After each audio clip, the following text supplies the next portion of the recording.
संपूर्ण विश्वाला सुख, शांती, मानवता तथा दुःख मुक्तीचा आर्य संदेश देणारे विश्व शांतीदूत महाकारुणिक तथागत भगवान सम्यक संबुद्ध यांना त्रिवार अभिवादन करतो। तथागतांनी समग्र मानवजातीच्या दुःखमुक्तीसाठी उपदेशिलेला महान सद्धम्म तथा या सद्धम्माचा अविरतपणे प्रचार आणि प्रसार करणारा तथागतांद्वारा स्थापित सदा पूजनीय भिक्खू संघ, या पूजनीय भिक्खू संघाला त्रिवार अभिवादन करतो।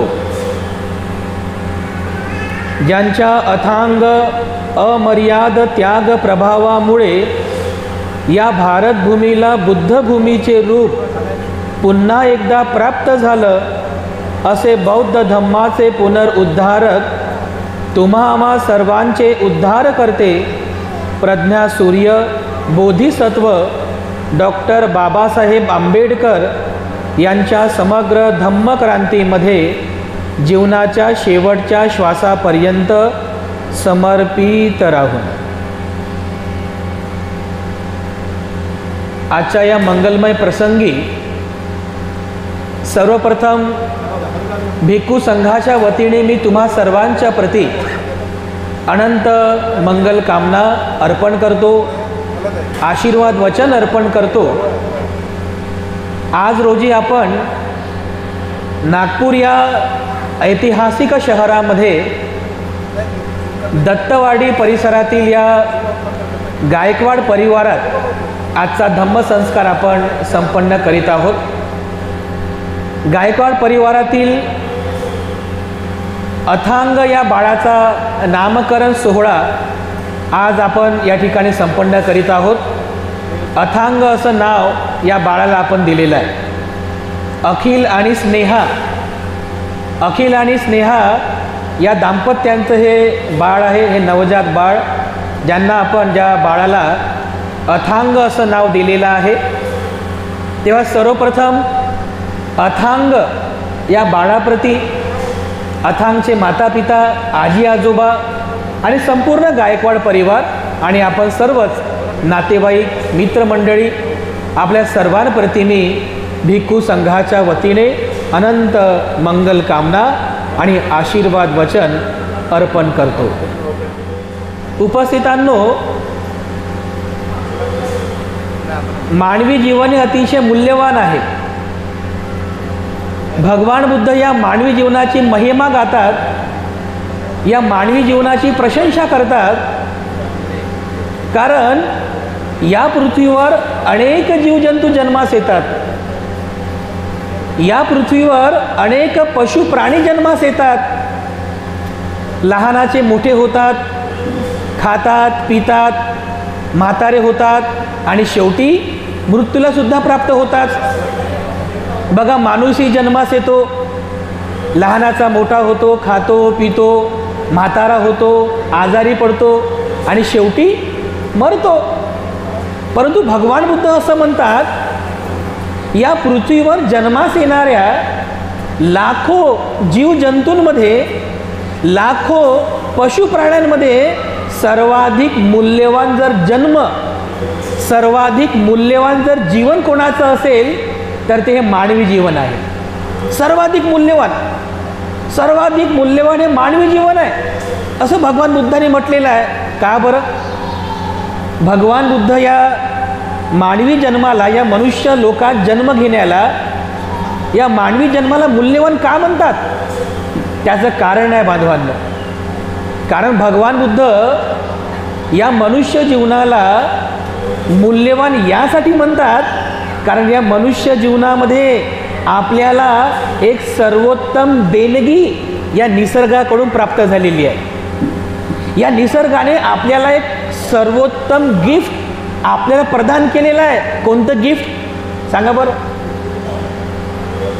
हे असं गिफ्ट आहे की जे गिफ्ट किंवा जे सर्वोत्तम भेट फक्त मनुष्याकडे आहे, इतर कोणत्याच प्राणी मात्रा पशु पक्ष्यांकडे नाही आहे। फक्त मनुष्याकडे आहे. जे सर्वोत्तम गिफ्ट या निसर्गाने आपल्याला दिलेलं आहे ते म्हणजे आपलं मन. या मनुष्य जीवनामध्ये आपल्याला हे मन प्राप्त झालेलं आहे. म्हणून भगवान बुद्धांनी या मनुष्य जीवनाला सर्वश्रेष्ठ म्हटलेलं आहे.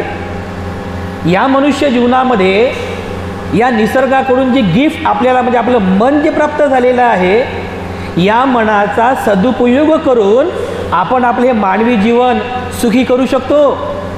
या मनाचा सदुपयोग करून आपण आपलं मानवी जीवन दुःखातून मुक्त करू शकतो. तुम्ही कधी बघितलं का कुत्र्यांना, की कुत्रे 4-5 कुत्रे एका ठिकाणी आले आणि एखाद्या गहन विषयावर चर्चा करत आहेत? असं कधी बघितलं का? नाही ना. फक्त माणूसच चर्चा करतो. किंवा मांजरी एका ठिकाणी आल्या आणि त्यांनी भिशी सुरू केली. असं कधी पाहिलं का तुम्ही? होते असं होत नाही. किंवा म्हशी एका ठिकाणी आल्या आणि त्यांनी बचत गट स्थापन केला. असं कधी होते का? नाही होत ना. हे जे काही समजूतदारपणा आहे, ही जी काही विचार करण्याची शक्ती आहे बांधवांनो, हे केवळ आणि केवळ माणसाकडे आहे. जे रेडा, कुत्रे, मांजर, गाई, ढोरं हे जे प्राणी आहेत या प्राण्यांकडे नाही आहे. फक्त माणूस असा आहे की ज्या माणसाकडे सतसत विवेकबुद्धी आहे. सतसत विवेकबुद्धी, कॉन्शियस माइंड. म्हणजे चांगलं काय आहे आणि वाईट काय आहे हे कोणाला समजते? फक्त माणसाला समजते ना. त्या कुत्र्यांना समजते का? गाढवांना समजते का? नाही. मांजरांना समजते का? म्हशींना समजते का? नाही समजत. चांगलं काय आणि वाईट काय हे फक्त माणसाला समजते. काय केल्याने माझं भलं होईल, माझी प्रगती होईल आणि काय केल्याने माझा विनाश होईल, काय केल्याने माझी अधोगती होईल हे फक्त आणि फक्त माणसाला समजते. म्हणून भगवान बुद्ध या मनुष्य जीवनाला श्रेष्ठ म्हणतात. या मनुष्य जीवनाला श्रेष्ठ म्हणतात. म्हणून बांधवांनो, या मानवी जीवनाचं रहस्य जे भगवान बुद्धांनी विशद केलेलं आहे, या मानवी जीवनाचं जे काही तत्व आहे ते आपण समजून घेतलं पाहिजे. काही लोक म्हणजे सगळेच लोक बघा, तुम्ही आहात गृहस्थ लोक किंवा आमच्यासारखे संन्यासी लोक, या प्रत्येकाची इच्छा असते. काय इच्छा असते? की मी सुखी झालो पाहिजे. असते ना इच्छा सर्वांची? फक्त गृहस्थच नाही बरं, आमच्यासारखे जे गृहत्यागी आहेत, संन्यासी लोक, सर्वांची इच्छा आहे मी सुखी झालो पाहिजे, मला कोणता रोग होऊ नये, मला कोणतं दुःख होऊ नये, मला कोणता शोक होऊ नये, मी दुःखातून मुक्त झालो पाहिजे, मी सुखी झालो पाहिजे, अशी सर्वांची इच्छा असते की नाही? बरोबर आहे. आणि या इच्छेखाती मनुष्य नाही त्या मार्गाचा अवलंब करतो. नाही त्या मार्गाचा अवलंब करतो. कशासाठी? की मला सुखी व्हायचं आहे, मला सुखी व्हायचं आहे. परंतु आपल्याला जर सुखी व्हायचं असेल तर त्या अगोदर दुःख म्हणजे काय हे समजलं पाहिजे ना. बरोबर आहे की नाही?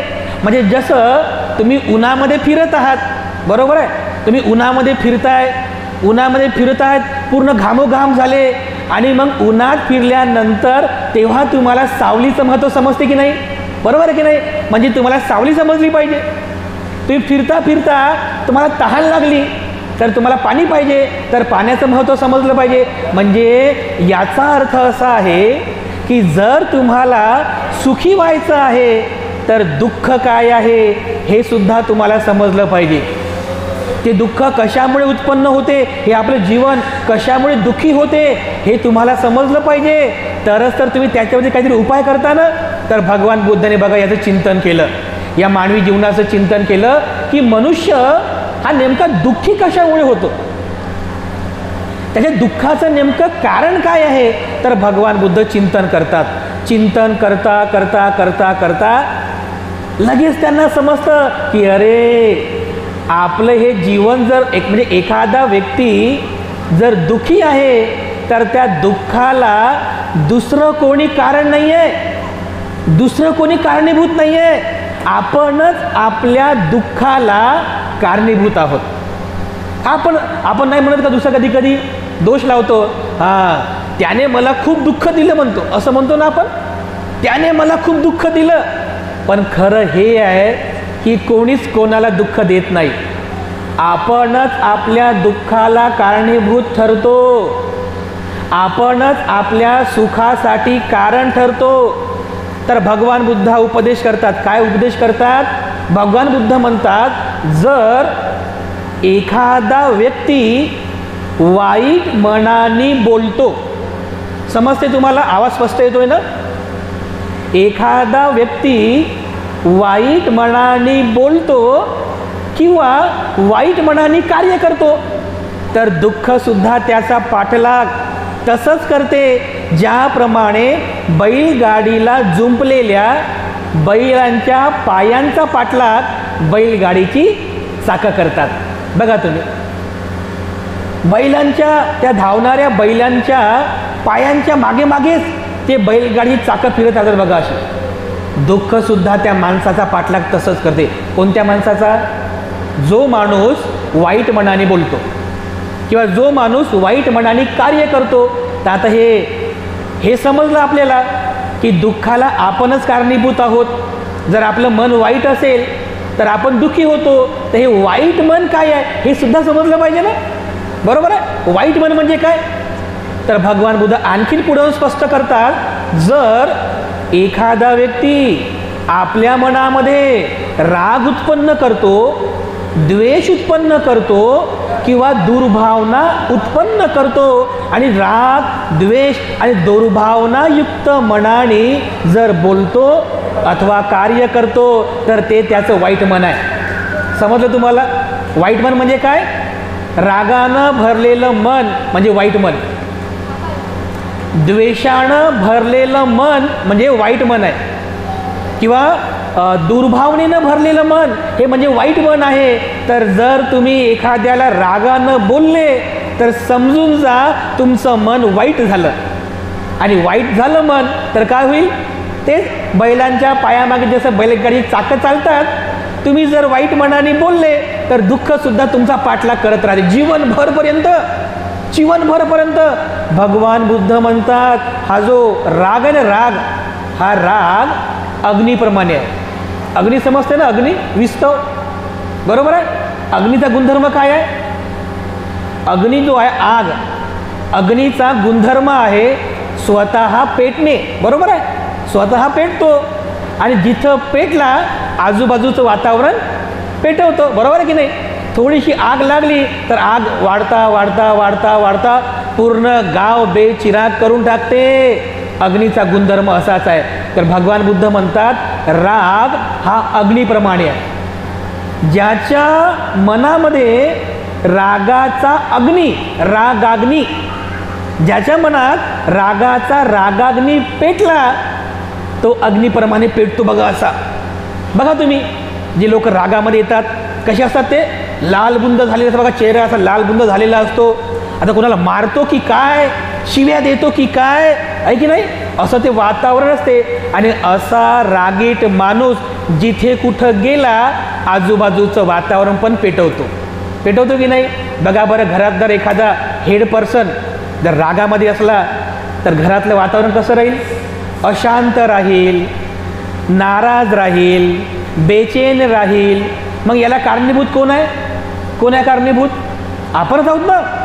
आपल्या मनात राग आहे. काही लोक रागाच्या भरात म्हणजे कर्म करतात, मारतात एकमेकाला.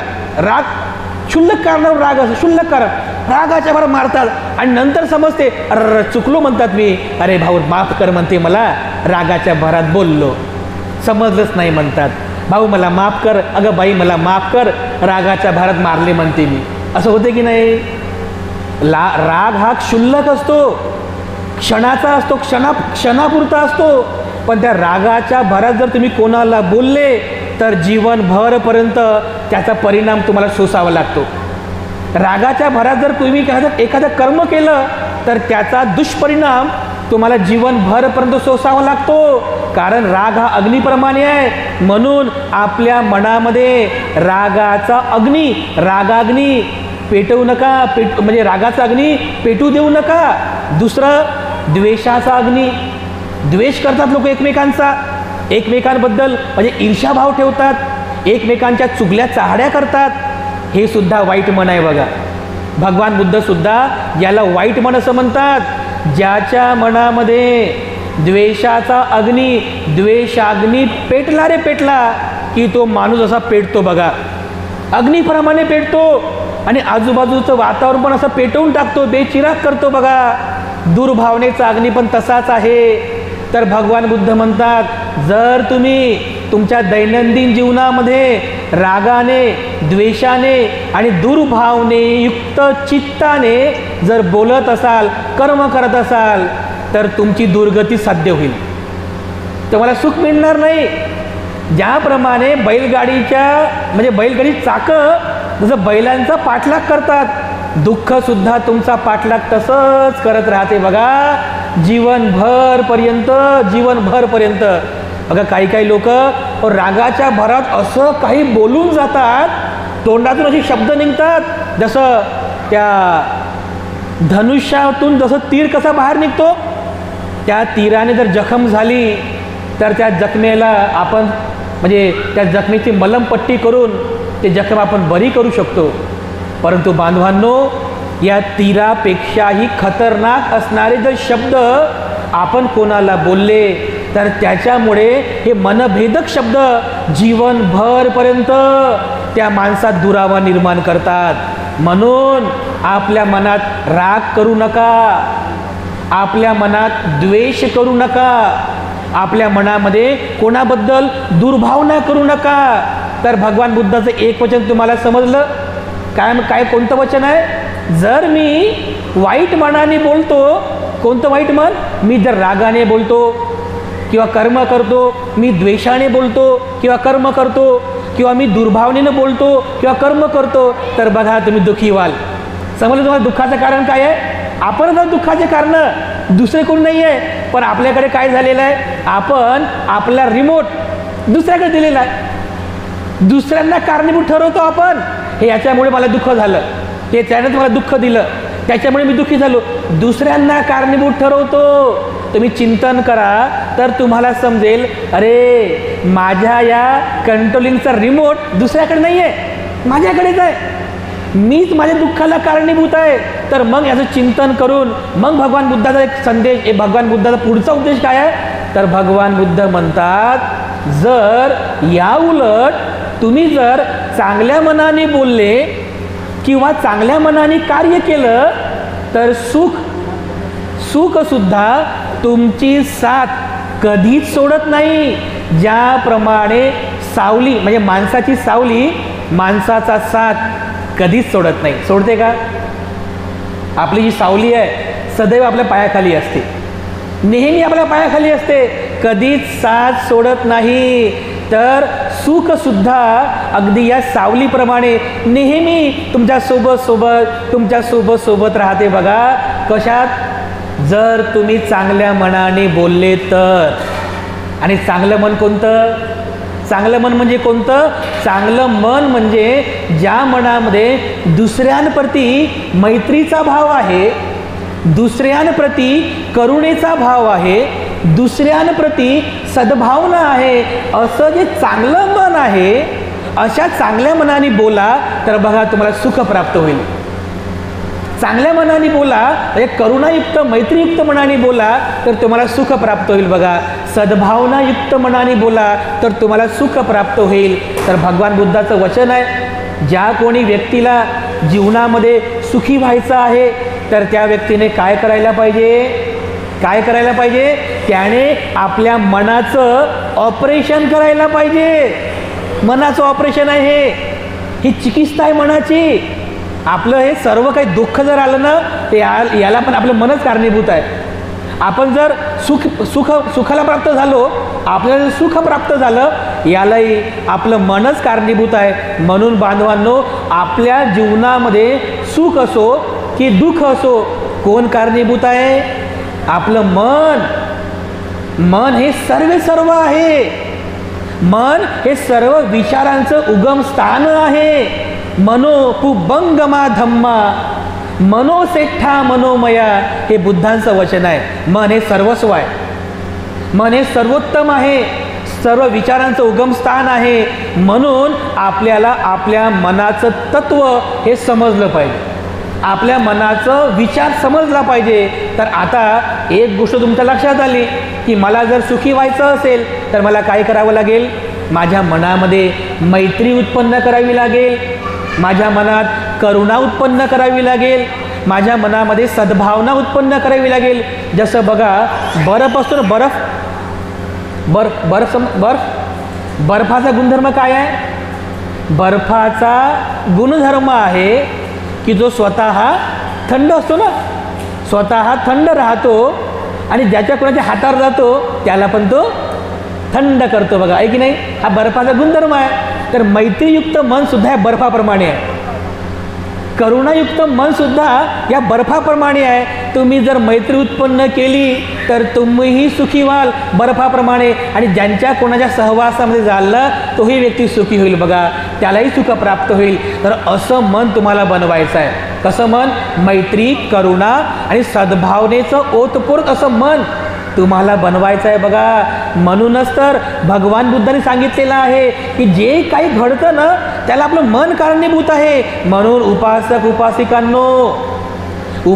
उपासिकांनो आपल्या मनाला चांगलं बनवा, आपल्या मनाला सुसंस्कारित करा, आपल्या मनावर चांगल्या संस्काराची जडणघडण करा. जर आपण आपल्या मनावर चांगले संस्कारच पेरले नाही तर बघा त्या कुत्रे, मांजर, प्राण्यांमध्ये आणि माणसामध्ये काही फरकच राहणार नाही ना. राहील का काही फरक? काही फरक राहणार नाही ना. फरक राहिला आहे ना, हा फंडामेंटल फरक आहे. म्हणून आपल्याला आपलं मन सुसंस्कारित करायचं आहे. बघा म्हणून बांधवांनो आपल्या मनाला चांगलं बनविण्याचा प्रयत्न करा. बघा आज हे बाळ जन्मास आलेलं आहे, बाळाचं नामकरण आपण आज या ठिकाणी केलं. अथांग असं या बाळाला आपण नाव दिलेलं आहे. ज्यावेळेस बाळाचा जन्म झाला असेल तर तुम्ही बाळाला बघायला दवाखान्यात गेले असाल, बरोबर आहे? मग दवाखान्यात गेल्यानंतर आपण काय म्हणतो? त्या बाळाला बघून त्या बाळाकडे पाहतो आणि म्हणतो हां याचे जे डोळे आहेत ना हे बापासारखे झाले म्हणतात, असं म्हणतो ना आपण. असं हां याचं जे नाक आहे ना, नाक याचं नाक तिकडे आजोबाकडे गेले म्हणतात, आजोबासारखं नाक झालं असं म्हणतो की नाही आपण? किंवा याचं जे तोंड आहे हे आईसारखं दिसते म्हणतात. असं म्हणजे त्या बाळाचं जे शरीर आहे त्या शरीराची लक्षणं एकतर आईवरती जातात किंवा वडिलांवरती जातात. बाळाची जी शारीरिक ठेवण आहे, बाळाची जी शारीरिक लक्षणं आहेत एकतर आईच्या परिवारामध्ये असतात किंवा वडिलांच्या परिवारामध्ये असतात. तर आपण सहज म्हणतो हे डोळे याच्याप्रमाणे आहेत, हे तोंड याच्याप्रमाणे आहे असं म्हणतो आपण. पण त्या बाळाचं मन हे कुणाप्रमाणे आहे हे कोण सांगू शकेल? बरं सांगा. त्या बाळाचं मन कसं आहे हे कोण सांगेल? त्या बाळाचं मन खूप रागीट आहे का? त्या बाळाचं मन खूप द्वेष करणारं आहे का? त्या बाळाचं मन किंवा दुर्भावनेचं आहे का असं कोणी सांगू शकेल? किंवा त्या बाळाचं मन खूप मैत्रीवान आहे असं कोण सांगू शकेल? त्या बाळाचं मन खूप करुणावान आहे, सद्भावनेवान आहे असं कोण सांगू शकेल? ते कोणती मशीन पण नाही आहे. ते असते ना मशीन, काय म्हणतात त्याला? अल्ट्रासाऊंड सोनोग्राफी आहे, अल्ट्रासाऊंड म्हणतात त्याला. तशी कोणती मशीन पण नाही आहे की डायरेक्ट त्या मनाला स्कॅन करेल की बाळाचं मन कसं आहे ते आहे का? नाही. पण भगवान बुद्धांनी स्कॅन केलं, भगवान बुद्धाने मनाला स्कॅनिंग केलं.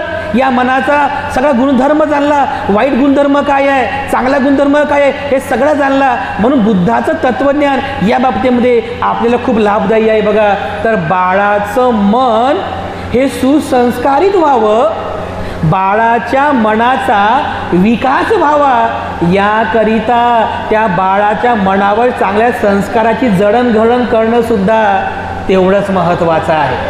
तुम्ही तुमच्या बाळाला खाण्यापिण्यासाठी काजू, बदाम, खारका, च्यवनप्राश पण सगळं द्याल. कशासाठी? त्याची शारीरिक वाढ व्हावी यासाठी देता ना तुम्ही, त्याची शारीरिक वाढ व्हावी याकरिता.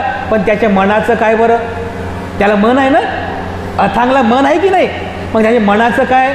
मग अगदी त्याप्रमाणे त्या अथांगच्या शारीरिक वाढीसोबत त्याच्या मनाचाही विकास व्हावा याकरिता परिवारातील लोकांनी त्याच्यावरती चांगल्या संस्काराची जडणघडण करायला पाहिजे. त्याच्या मनावर चांगल्या संस्काराची जडणघडण करायला पाहिजे. ज्या मातापित्यांना असं वाटतं की माझ्या परिवारामधलं जे बाळ आहे ते बाळ खूप चांगलं बनावं, तर याकरिता माता पित्यांनी आणि परिवाराने आपल्या बाळाच्या मानसिक विकासासाठी काम केलं पाहिजे। मानसिक विकास फार महत्त्वाचा आहे, त्याचा मानसिक विकास झाला पाहिजे आणि याकरिता त्याच्यासमोर हे सगळे संस्कार उभे करा। आता ह्या काही गोष्टी आहेत बघा, आता हे बाळ या काळामध्ये जन्मास आलेलं आहे, हे सगळं काळ जे आहे ना, हा युग सगळं सायंटिफिक आहे, जिकडे बघावं तिकडे सगळं सायन्स आहे, सायंटिफिक काळ आहे। हे मोबाईल काय आलेत, सगळं जग तुमच्या बोटावरती आहे बघा, सगळं तुमच्या एका बोटात तुमचं जग आहे। काही मुलं तर आम्ही पाहिले की आम्हाला पण ऑनलाईन शॉपिंग नाही करतायत, पण 7-8 वर्षाचा मुलगा शॉपिंग करतो बघा, ऑनलाईन शॉपिंग आम्हाला पण जमत नाही ऑनलाईन शॉपिंग। आजची पिढी एवढी शार्प झालेली आहे बघा, आजची पिढी एवढी शार्प माइंडेड पिढी आहे, तर बघा हेच बाळ जेव्हा 20 वर्षांचं होईल, म्हणजे 2044-45, तर ते युग कसं असेल बघा।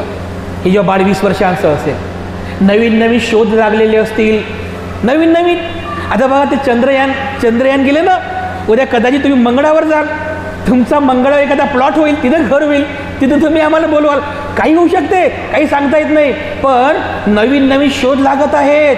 तर आपली बालकं अशा परिवर्तित होणाऱ्या या सायन्सवादी जगामध्ये टिकली पाहिजे, याकरिता माता पित्यांनी आपल्या बाळाला किमान या 4 गोष्टींचा आदर्श त्याच्यासमोर निर्माण करणं अतिशय गरजेचं आहे। 4 गोष्टींचा आदर्श आपल्या बाळासमोर निर्माण करा। पहिलं, आपल्या बाळासमोर बुद्ध आणि बाबासाहेबांचा आदर्श निर्माण करा। समजलं? आपल्या बाळांच्या मानसिक विकासासाठी हे सगळं, हे त्याचा मानसिक विकास व्हावा याकरिता आहे। पहिली गोष्ट, माता पित्यांनी आपल्या बाळापुढे भगवान बुद्ध आणि बोधिसत्व डॉक्टर बाबासाहेब आंबेडकर यांचा आदर्श निर्माण करावा, ही पहिली गोष्ट लक्षात घ्या। अगदी लहानपणापासून त्याला सांगा की भगवान बाळा, ज्याप्रमाणे भगवान बुद्ध हे शीलवान होते, तुला सुद्धा शीलवान बनायचं आहे। ज्याप्रमाणे बाबासाहेब आंबेडकर हे गुणवान ज्ञानी होते, बाळा तुला बाबासाहेबाप्रमाणे ज्ञानी व्हायचं आहे, असा आदर्श त्याच्यापुढे निर्माण करावा लागेल, आपल्याला करावं लागेल की नाही? माता पित्यांनी बुद्ध बाबासाहेबाचा आदर्श त्याच्यापुढे निर्माण करा। आणि मला तरी असं वाटतं एवढे मोठे आदर्श आपल्याकडे असताना बाकी कशाची आपल्याला गरज नाही आहे, कोणत्या आदर्शाची गरज नाही आहे। आमचे तरुण मुलं पाहतो, कोणाचा आदर्श सलमान खान आहे, कोणाचा आदर्श तो WWE मधला आहे, कोणाचा आदर्श कोण आहे, कोण आहे, कसला तो आदर्श आहे बघा। अरे आपल्याकडे जर बुद्ध आणि बाबासाहेबांसारखा एवढा मोठा आदर्श असेल, आपल्याला दुसऱ्या कोणत्याच आदर्शाची गरज नाही आहे बांधवांनो। कारण जे मुलं, जे लहान बालक बालिका, जे मुलं बुद्ध आणि बाबासाहेबांचा आदर्श घेतात, ते स्वतःचं नावलौकिक प्राप्त करतात, स्वतःचं नाव मोठं करतात, परिवाराचं नाव मोठं करतात, धम्माची आणि समाजाची सेवा करतात, या भारत देशाची सुद्धा सेवा करतात बघा। म्हणून पहिली गोष्ट आपल्या बालकांना द्या, कोणती? आपल्या बाळांपुढं बुद्ध आणि बाबासाहेबांचा आदर्श निर्माण करावा। त्यानंतर जी दुसरी गोष्ट आहे, दुसरी गोष्ट म्हणजे आपल्या बाळांना दर्जेदार शिक्षण देणं गरजेचं आहे। दर्जेदार शिक्षण, हाय प्रोफाईल एज्युकेशन। आता हाय प्रोफाईल एज्युकेशन म्हणजे भरमसाठ पैसा खर्च करायचा असं नाही बरं। म्हणजे आज पाहतो हे लहान मुलांचे एज्युकेशन आहे, KG1 KG2ला वर्षाचे 1-1 लाख रुपये खर्च आहे बघा, वर्षाचा 1-1 लाख रुपये खर्च। आपण ज्या शाळेमध्ये होतो तर वर्षभरातून खूप झालं तर 100 रुपयामध्ये आपलं KG1 आणि KG2 व्हायचं बघा। आज बघा शिक्षणाचं किती सत्र वाढलेलं आहे। हाय प्रोफाईल एज्युकेशन याचा अर्थ असा आहे की त्याला योग्य ते शिक्षण द्या। आजच्या काळाला अनुसरून दर्जेदार शिक्षण देणं फार महत्त्वाचं आहे। कारण बांधवांनो, जसं बाबासाहेब म्हणतात, शिक्षण हे वाघिणीचं दूध आहे। आपल्या बाळांकरिता शिक्षण हे वाघिणीचं दूध आहे आणि जो कोणी हे दूध पिईल तो गुरगुरल्याशिवाय राहणार नाही बघा। जर आपल्या बाळाला वरच्या स्तरापर्यंत घेऊन जायचं असेल, वरच्या स्तरापर्यंत, तर आपल्या बालकांपुढे तुम्ही शिक्षणाचा आदर्श ठेवा, म्हणून त्याला दर्जेदार शिक्षण देणं अतिशय महत्त्वाचं आहे. ही दुसरी गोष्ट फार महत्त्वाची आहे बघा. आता आम्ही बघा बरं, आम्ही म्हणजे भंतेजी आहोत, गृहस्थ जीवन त्यागलं आम्ही, पण आम्ही शिक्षण नाही सोडलं बघा. आम्ही जरी गृहत्यागी असलो ना, शिक्षण नाही सोडलं आम्ही. आमचे भंतेजी आता पुढील MPhil PhD शिक्षण घेत आहेत. ते भंतेजी बघा, ते सुद्धा PhD करत आहेत. आम्ही सुद्धा PhD करत आहोत. आम्ही सुद्धा शिक्षण घेत आहोत, कारण शिक्षणाचं फार महत्त्व आहे. आणि ज्या काळामध्ये या बाळानं जन्म घेतला, बांधवांनो, आजच्या काळात शिक्षणाशिवाय तरणोपाय नाही. म्हणून मला तरी दुमत नाही आहे, तुम्ही सगळे एज्युकेटेड आहात, गायकवाड परिवार एज्युकेटेड आहे, नक्कीच तुम्ही आपल्या बाळाला हाय प्रोफाईल म्हणजे चांगलं दर्जेदार शिक्षण नक्कीच द्याल. हे दुसरं तत्त्व लक्षात ठेवा. तिसरं तत्त्व आहे, आपण आपल्या बाळाला सेवाभाव शिकवा. काय शिकवायचं आहे? सेवाभाव. तुम्हाला वाटतं ना की माझ्या मुलाने माझ्या म्हातारपणामध्ये माझी सेवा करावी? वाटतं ना तुम्हाला असं? फक्त वाटल्यानंच होते का असं बोलल्यानंच होते का? नाही. तसं त्याला ते शिकवावं लागेल की बाळा, सेवा करणं फार मोठा धर्म आहे. जर तुम्ही म्हणजे माता पिता जर तुम्ही तुमच्या आईवडिलाची जर सेवा करत असाल, तर तुमचा तो सेवा गुणधर्म बघून ते बाळ शिकेल ना की बघा बरं, माझे आईवडील त्यांच्या म्हाताऱ्या आईवडिलाची जशी सेवा करत होते, मी सुद्धा माझ्या आईवडिलाची सेवा करायला पाहिजे. असा सेवाभाव त्याच्यामध्ये उत्पन्न करा बांधवांनो. आम्ही पाहतो ते काही काही मुली असतात बघा, नर्सिंग करतात. तुमच्यापैकी कोणी आहे का नर्सिंग करत असणार? नर्सिंग माहीत आहे? नर्सिंग BSc नर्सिंग करतात बघा काही मुली. एका परिवारामध्ये आम्ही गेलो. नर्सिंग म्हणजे काय? रुग्णांची सेवा करणं आहे ना, रुग्णांची सेवा करणं. एका परिवारामध्ये गेलो आम्ही. एक मुलगी होती. सहज विचारला मी, काय नाव, काय करते बेटा? तर ती म्हणे, भंतेजी म्हणे, मी BSc नर्सिंग करते म्हणे, BSc नर्सिंग. आणि सेकंड इयरमध्ये मला बघा म्हणे 85% मिळाले म्हणे. 85 बघा. वा वा, व्हेरी गुड म्हटलं बेटा, व्हेरी गुड. नर्सिंग कर म्हटलं, रोग्यांची सेवा कर. पूजेला बसलो आम्ही. तेवढ्यामध्ये त्या मुलीची आजी तिथून असं खोकलत आणि बिचारी म्हातारी आहे ना, खोकलत आली. खोकलता तिच्या बाजूला येऊन बसली. ही काय म्हणते, नर्सिंग करणारी मुलगी, हे म्हातारी होय तिकडं, जाय तिकडे, बस खोकलू लागली तर जाय तिकडे, जा पटकन, माझ्या बाजूला बसू नको. अरे म्हटलं बाबा, हे नर्सिंग करणारी मुलगी आहे, आपल्या घरची आपली आजी खोकलून इथं बाजूला बसली, तरी रागाच्या भरामध्ये म्हणते ही कशी काय सेवा करणार हो? सांगा बरं. अरे फक्त BSc नर्सिंग करून रोग्यांची सेवा करता येत नाही, त्याच्याकरिता मनातून तो सेवेचा भाव उत्पन्न झाला पाहिजे. नाही तर मग ते सर्टिफिकेट घेतलं, BSc नर्सिंग केली, रोग्यांची सेवा करण्याचा भाव हा इथून उत्पन्न झाला पाहिजे, मनातून. नाही तर बस दवाखान्यात जायचं, ते एखादा रोगी पाहिला की छी असं करतात बघा लोक, छी करतात आहे की नाही? कशी सेवा करणार तुम्ही आपल्या आईवडिलांची? म्हणून आपल्या बाळांना, लहान मुलींना सेवा करण्याचा संस्कार त्यांना द्या. सेवाभावी झाले पाहिजे. त्यांनी परिवाराची सेवा केली पाहिजे, त्यांनी धम्माची सेवा केली पाहिजे, त्यांनी समाजाची आणि या भारत देशाची सेवा केली पाहिजे. असा सेवाभावी बाळ आपल्या परिवारामध्ये असावा. ही तिसरी गोष्ट आपल्या बाळांना द्या. आणि चौथी सर्वात महत्त्वाची गोष्ट म्हणजे आपल्या बाळांना विज्ञानवादी बनवा.